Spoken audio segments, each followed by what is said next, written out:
Ragazzi, la stagione estiva è già finita e io sto disperando perché non vedo l'ora di tornare a girare in bike, ma purtroppo però gli impianti sono chiusi, non c'è niente da fare. Così ho pensato di preparare un video in cui vi spiego alcuni tricchettini facili da imparare a casa, così vi tenete impegnati per questo inverno e vi preparate per la prossima stagione. Cominciamo. Il primo trick che andiamo a vedere è il nose press, che è molto utile nei bike park quando ci troviamo magari delle gobbette o dei panettoncini chiusi e non vogliamo saltarli ma vogliamo un po' giocare con la bici e divertirci. Non è niente di difficoltoso, possono farlo tutti. Ve lo faccio vedere prima qua nel flat e poi lo proveremo su questo gradino qua dietro. L'esercizio di base per il nose press è questo, semplicemente andare a buttarsi sulla ruota anteriore senza alzarla.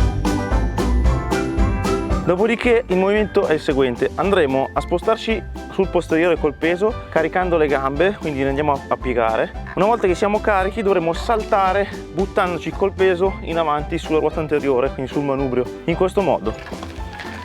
Peso carico indietro, salti avanti e ci buttiamo sul manubrio.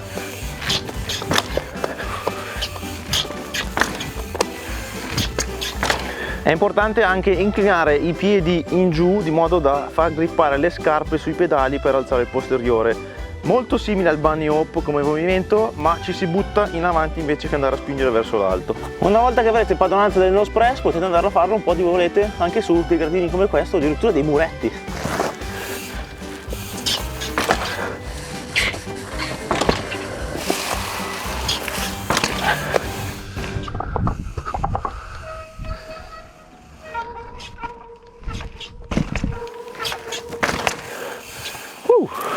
Passiamo ora ad un livello superiore, il nose press 180.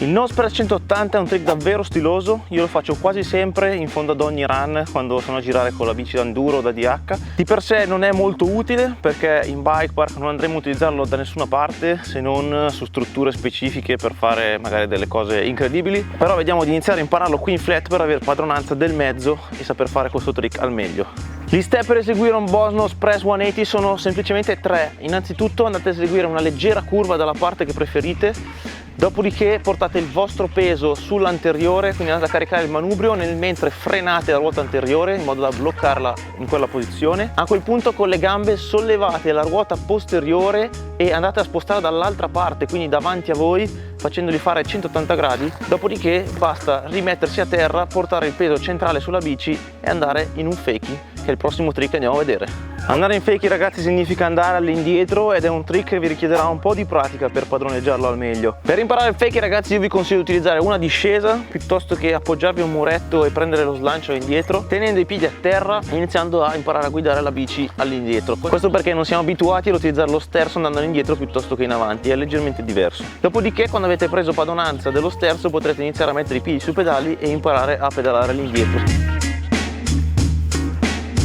Pedalare all'indietro può sbilanciarvi perché continuate ad andare su e giù coi piedi e continuate a spostare il peso a destra e a sinistra, e quindi renderà le cose un po' più difficili, ma con un po' di pratica ce la farete. Una volta eseguito il fake, girarsi di nuovo sarà semplicissimo, basterà sterzare leggermente da una parte e fare pressione sul pedale avanti per fare impennare la bici e girarsi.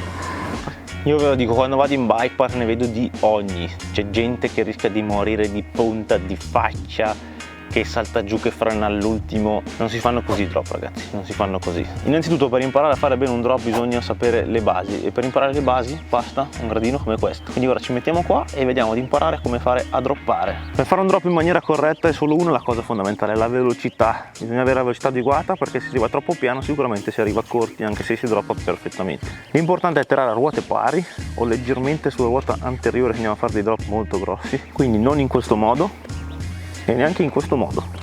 La tecnica per droppare è abbastanza semplice. Una volta arrivati a circa un metro, mezzo metro prima dello stacco dalla rampa, alla velocità adeguata, questo è molto importante, basterà con un movimento repentino spingere l'anteriore e buttarsi con il peso leggermente indietro per alzare un pochino la ruota davanti. Attenzione se siete troppo lenti, perché vi si appenderà la ruota dietro la passerella e vi farà andare letteralmente di punta così.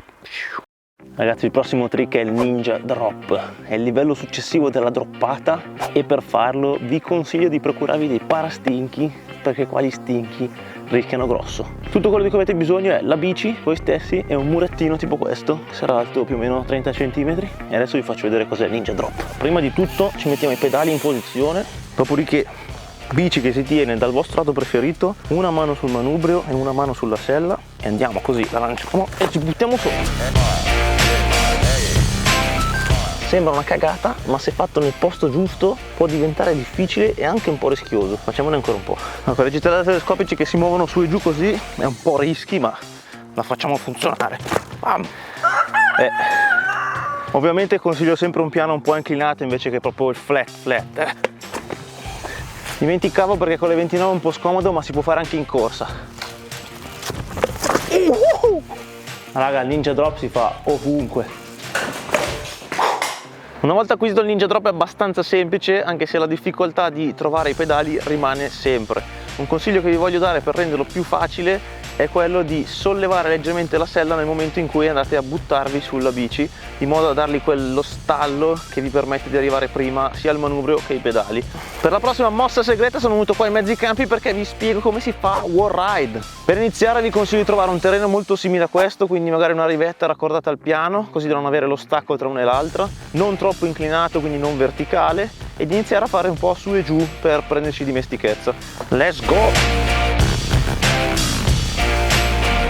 Per completezza vi consiglio di imparare a fare wall ride da entrambi i lati, così che se ve lo trovate in un bike park non avete alcun tipo di problema. Andiamo al livello successivo, che è il wall ride col gap a entrare ed a uscire. Qui abbiamo una situazione abbastanza semplice, abbiamo una parete non molto inclinata, quindi non precisamente a 90 gradi, e abbiamo una rampettina di ingresso da questa parte. C'è un gap di circa 50-60 cm sia in entrata che in uscita. Quello che farò sarà andare a staccare da qui, attaccarmi al wall ride, percorrerlo fino a qui e poi tornare laggiù. Qui dobbiamo entrare belli veloci,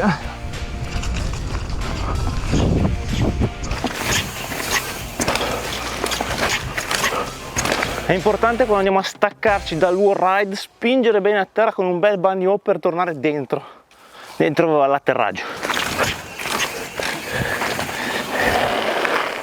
Ok ragazzi, ultimo trick di oggi, già visto e rivisto, impariamo a fare manual come si deve. Il manual, ragazzi, è una di quelle cose che se andate in bici dovete saper fare assolutamente. Per imparare a fare un buon manual e controllarlo bene, la primissima cosa è imparare a fare le impennate, anche da seduti, bene però, controllate, e smettere di pedalare lentamente. Di solito quando si impenna si continua a pedalare per tenere la ruota avanti sollevata, qui invece bisogna imparare a giocare col bilanciamento del corpo avanti e indietro. Sia che usate la sella alta o bassa, l'importante è cercare di smettere di pedalare in questo modo.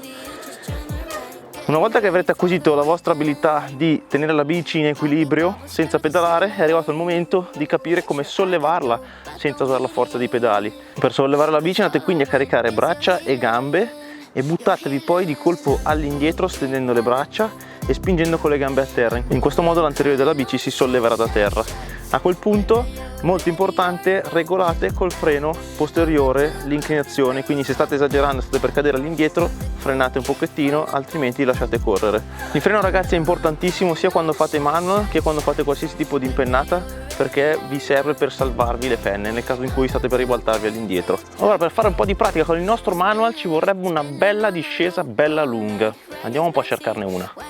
Ok, la discesa ce l'abbiamo, è arrivato il momento di metterci a fare pratica per bene.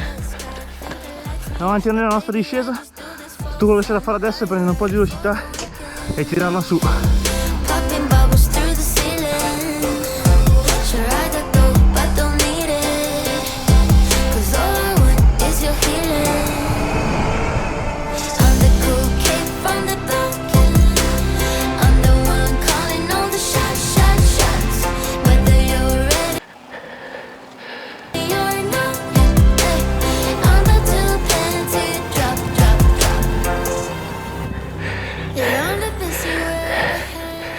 Poi devo fare anche avanti introvertita sulla telecamera, ecco.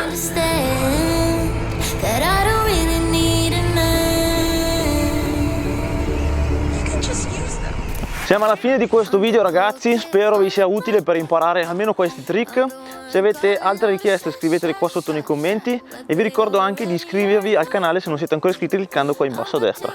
Ultima cosa, sta per arrivare a breve il nuovo merch, abbiamo avuto un po' di problemi con le consegne, quindi portate ancora un po' di pazienza e per quanto riguarda gli adesivi li riceverete con ogni ordine che piazzate sul mio e-commerce. Sempre il link qua sotto in descrizione. Ci vediamo nel prossimo video, arrivederci!